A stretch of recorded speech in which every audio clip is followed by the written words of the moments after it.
What if I told you that the airline you flew on last month made less than $8 from your ticket? That is not a joke, not an exaggeration, and not a number pulled from thin air. In 2026, the global airline industry is expected to generate over $1 trillion in revenue, transport more than 5 billion passengers, and still walk away with a net profit margin of just 3.9%. To put that in perspective, Apple earns more profit selling a single iPhone case than an airline earns, flying you across an entire continent. So if the margins are that razor thin, how do these massive companies stay alive? How do they fund billion-dollar fleets, pay tens of thousands of employees, and still manage to post record profits? The answer is far more fascinating and far more complex than most people ever realize. And by the end of this video, you will never look at your boarding pass the same way again. Let us start with the most obvious piece of the puzzle, the one everyone thinks they understand: ticket sales. Yes, when you book a flight, the airline collects revenue from your fare. On a hypothetical one-way flight from London to New York on a Boeing 787, the economics break down in surprising ways. Economy class might have around 225 seats, filled to roughly 85% capacity, meaning about 191 passengers. At an average one-way fare of around $500, that generates approximately $95,000. Premium economy adds another $26,000 from about 26 passengers, paying roughly $1,000 each. And business class, with its lie-flat seats and champagne service, brings in around $66,000 from just 22 passengers, paying roughly $3,000 one way. Add it all up, and the airline collects about $160,000 in ticket revenue from a single transatlantic flight. Sounds like a lot, right? But here is where the story gets interesting, because the costs of operating that same flight are staggering. Fuel alone can eat up nearly a third of an airline's operating expenses. Then you have aircraft leasing or ownership costs, crew salaries, airport fees, maintenance, navigation charges, ground handling, insurance, and catering. On that same London to New York flight, total costs can easily reach $150,000 or more, leaving shockingly little from ticket sales alone.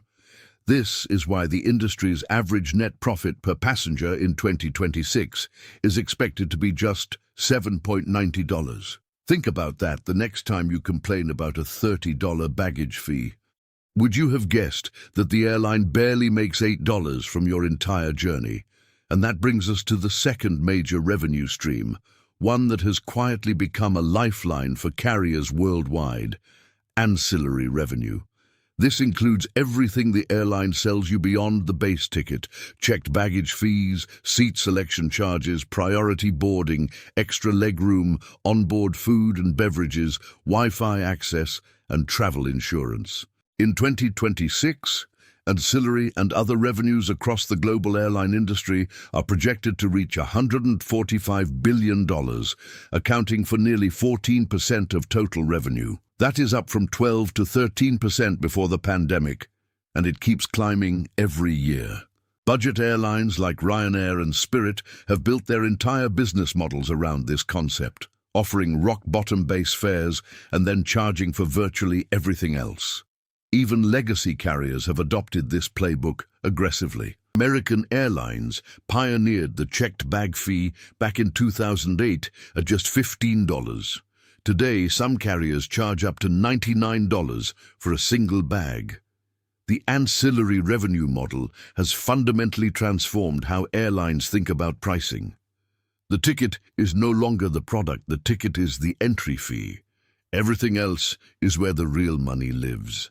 But perhaps the most surprising and most profitable revenue stream is one that most passengers never even think about: loyalty programs and credit card partnerships.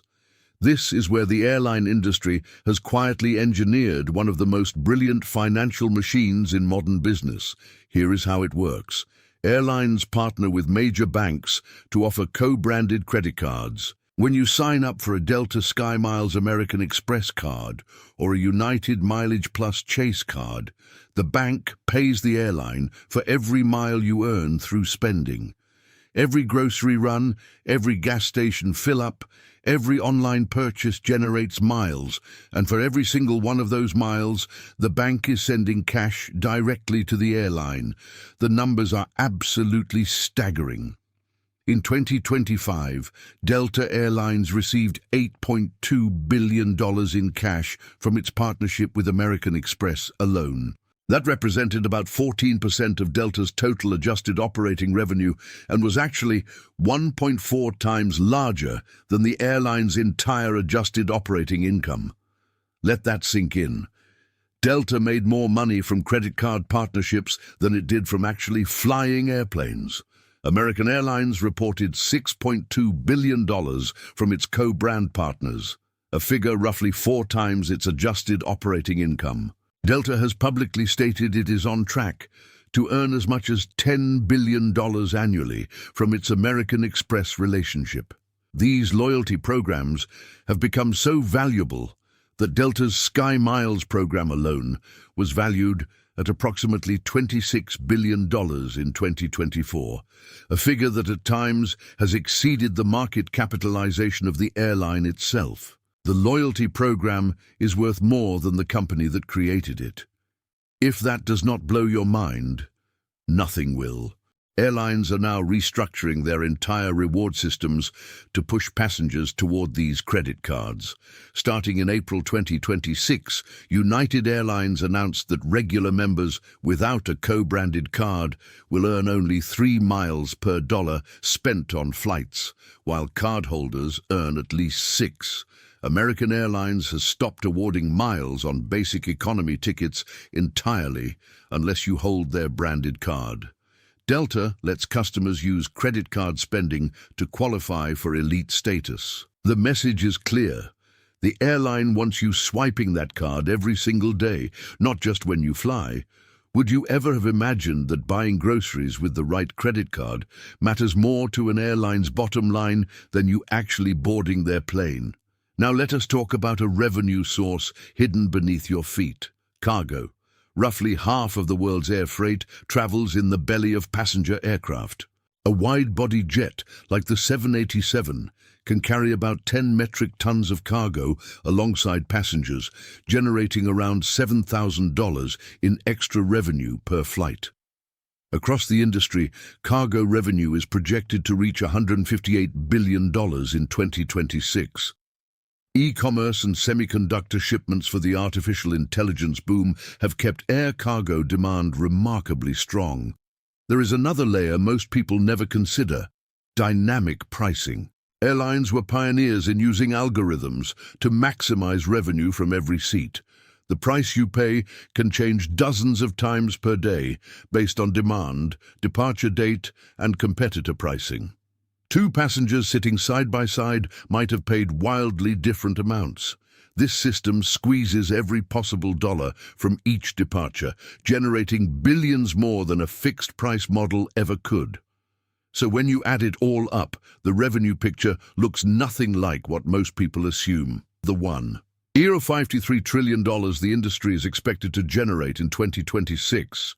Roughly $751 billion comes from passenger tickets, $158 billion from cargo, and $145 billion from ancillary services and loyalty programs. Yet after all of that, combined net profit is projected at just $41 billion, a margin of only 3.9%. The airline business is a trillion-dollar industry that operates on pennies, where success means filling 83.8% of seats, managing fleets worth hundreds of millions each, and running credit card programs that have become the most reliable profit engine in aviation. The next time you are sitting in your seat, watching the safety demonstration and wondering whether the airline is making any money from your fare, now you know the answer. They are barely breaking even on your ticket. The real money comes from the bag you checked, the extra legroom you paid for, the credit card in your wallet, and the cargo underneath your feet.